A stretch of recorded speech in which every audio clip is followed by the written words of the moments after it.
In the middle of difficulty lies opportunity. With this quote, I welcome you all in today's lecture.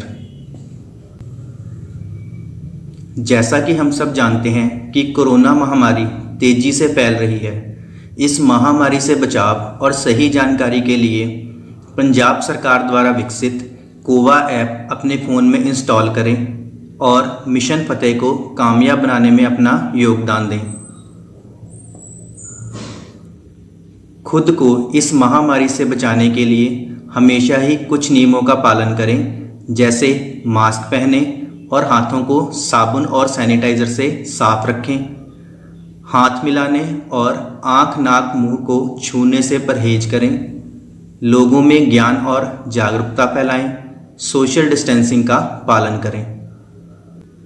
In today's lecture we will continue chapter 1 that is introduction.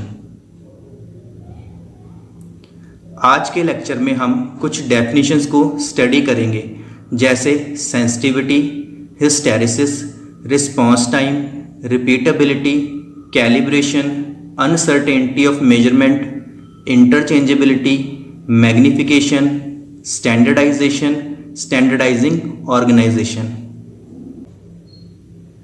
Now what is sensitivity? हम एक measuring device या measuring instrument को किसी quantity को major करने के लिए use करते हैं। अगर इस क्वांटिटी में एक स्लाइट वेरिएशन होती है और मेजरिंग इंस्ट्रूमेंट इस वेरिएशन को डिटेक्ट कर लेता है, तो मेजरिंग इंस्ट्रूमेंट की इस एबिलिटी को सेंसिटिविटी कहते हैं। सेंसिटिविटी को हम स्केल स्पेसिंग और स्केल डिवीजन वैल्यू के रेशियो के द्वारा भी डिफाइन कर सकते हैं। फॉर एग्जाम्पल, मान लो एक इंडिकेटर की स्केल स्पेसिंग 1 mm है और स्केल की डिवीजन वैल्यू 0.01 mm है, तो इसकी sensitivity 1 divided by 0.01 is equal to 100 होगी। अब हम सेंसिटिविटी को एक एग्जाम्पल के द्वारा और अच्छे से समझेंगे। मान लो हमारे पास 3 कार A, B और C हैं। इनमें से हर कार की स्पीड को मेजर करने के लिए हम एक मेजरिंग इंस्ट्रूमेंट यूज़ करेंगे, जिसे हम स्पीडोमीटर कहते हैं। सबसे पहले हम कार A और कार B को कंपेयर करेंगे।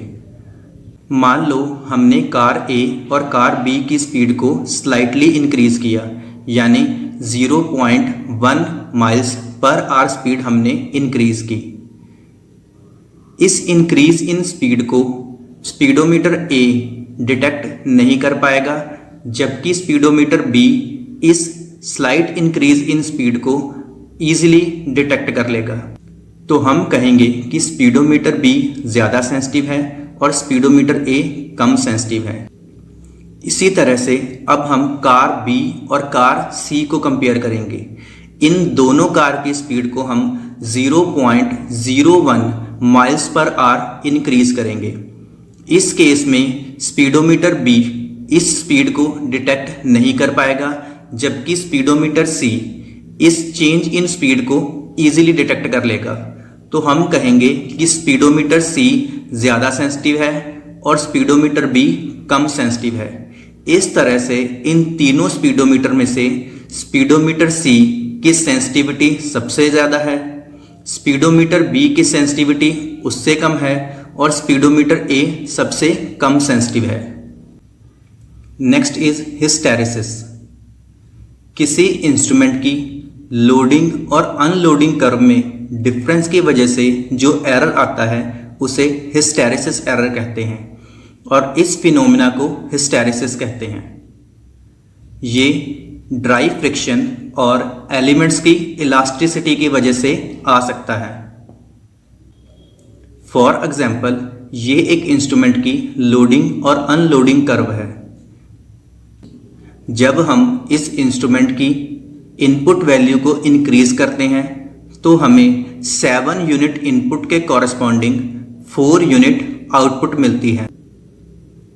पर जब हम इस इनपुट को डिक्रीज करते हैं तो हमें सेम 7 यूनिट इनपुट के कॉरस्पॉन्डिंग 3 यूनिट आउटपुट मिलती है।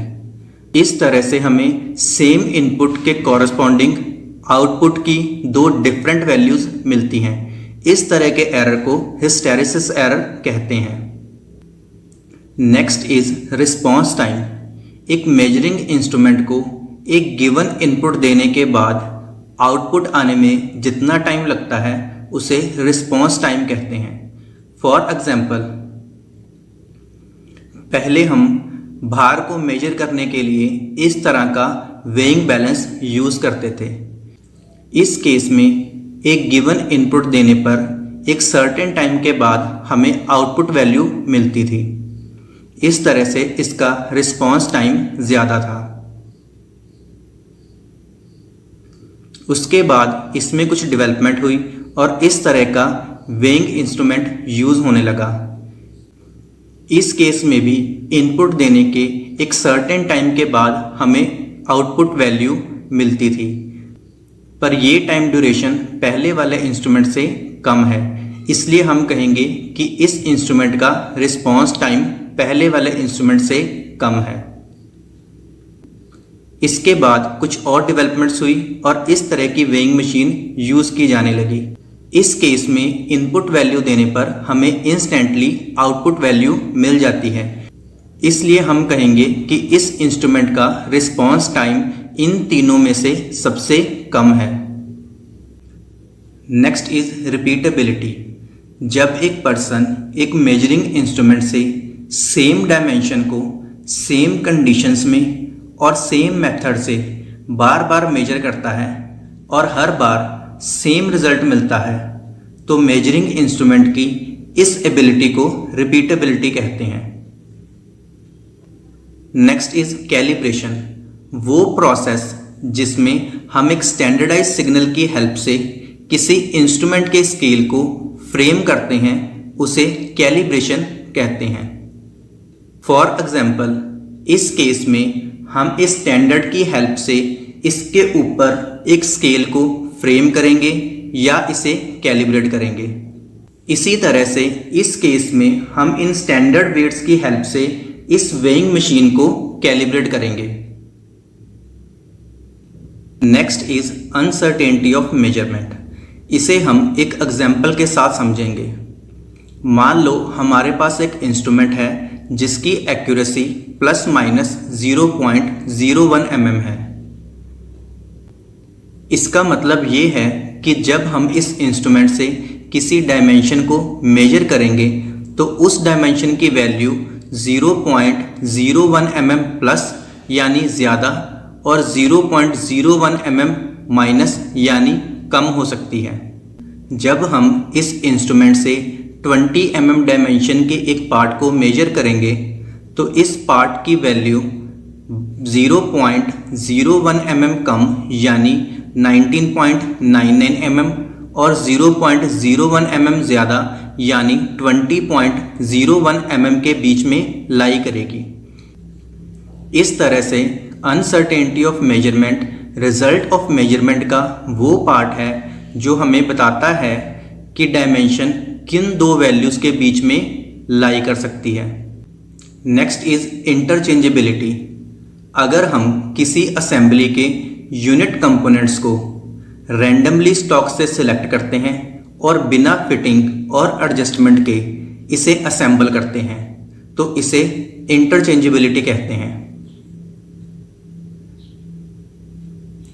फॉर एग्जाम्पल, इस केस में ये सारे इस पेन के इंडिविजुअल कंपोनेंट्स हैं। अगर हम बिना फिटिंग और एडजस्टमेंट के इन सारे कंपोनेंट्स को असेंबल कर देते हैं तो इसे इंटरचेंजेबिलिटी कहते हैं। इंटरचेंजेबिलिटी दो तरह की होती है, यूनिवर्सल इंटरचेंजेबिलिटी, लोकल इंटरचेंजेबिलिटी। अगर ये सारे कंपोनेंट्स डिफरेंट मैन्युफैक्चरिंग यूनिट्स में बने हैं तो इस तरह की इंटरचेंजेबिलिटी को यूनिवर्सल इंटरचेंजेबिलिटी कहते हैं। इस केस में सभी मैन्युफैक्चरिंग यूनिट्स कॉमन स्टैंडर्ड्स को फॉलो करती हैं। Next is local interchangeability. अगर ये सभी individual components same manufacturing units के अंदर बने हैं तो इसे हम लोकल इंटरचेंजेबिलिटी कहते हैं। इस केस में लोकल स्टैंडर्ड्स फॉलो किए जा सकते हैं। Next is magnification. जब हम किसी मेजरिंग इंस्ट्रूमेंट के आउटपुट सिग्नल को कई गुना इंक्रीज कर देते हैं ताकि इसे आसानी से रीड किया जा सके तो इसे मैग्नीफिकेशन कहते हैं। मैग्नीफिकेशन के लिए हम कई तरह के प्रिंसिपल यूज़ कर सकते हैं, जैसे मैकेनिकल, इलेक्ट्रिकल, ऑप्टिकल, इलेक्ट्रॉनिक्स या इनका कम्बिनेशन। फॉर एग्जाम्पल, इस इंस्ट्रूमेंट को हम डायल इंडिकेटर कहते हैं और इसमें मैग्नीफिकेशन के लिए हम इस तरह का मैकेनिज्म यूज़ करते हैं। Next is standardisation. स्टैंडर्डाइजेशन का मतलब होता है किसी कंपोनेंट के साइज को नेशनली और हो सके तो इंटरनेशनली स्पेसिफाई करना ताकि लार्ज स्केल प्रोडक्शन और इंटरचेंजेबिलिटी को एनकरेज किया जा सके। Next is standardising organisations. National और इंटरनेशनल लेवल पर कई सारी स्टैंडर्डाइजिंग एजेंसीज हैं, जैसे कि ब्यूरो ऑफ इंडियन स्टैंडर्ड्स या BIS। BIS मेट्रोलॉजिकल इंस्ट्रूमेंट्स के लिए स्टैंडर्ड इवॉल्व करती है। ISI इसकी एक इम्पॉर्टेंट विंग है जो इंजीनियरिंग कंपोनेंट्स और प्रोडक्शन मेथड्स को स्टैंडर्डाइज और सिंप्लीफाई करती है। Second is national physical laboratory और NPL। NPL मेजरिंग टेक्निक्स और स्टैंडर्ड्स के फील्ड में रिसर्च एंड डेवलपमेंट वर्क करती है। Third is international organization of legal metrology और OIML। ये 1955 में एस्टेब्लिश हुई थी। ये organization international conference of legal metrology, international committee of legal metrology और international bureau of legal metrology से मिलकर बनी है। Thanks for watching this video.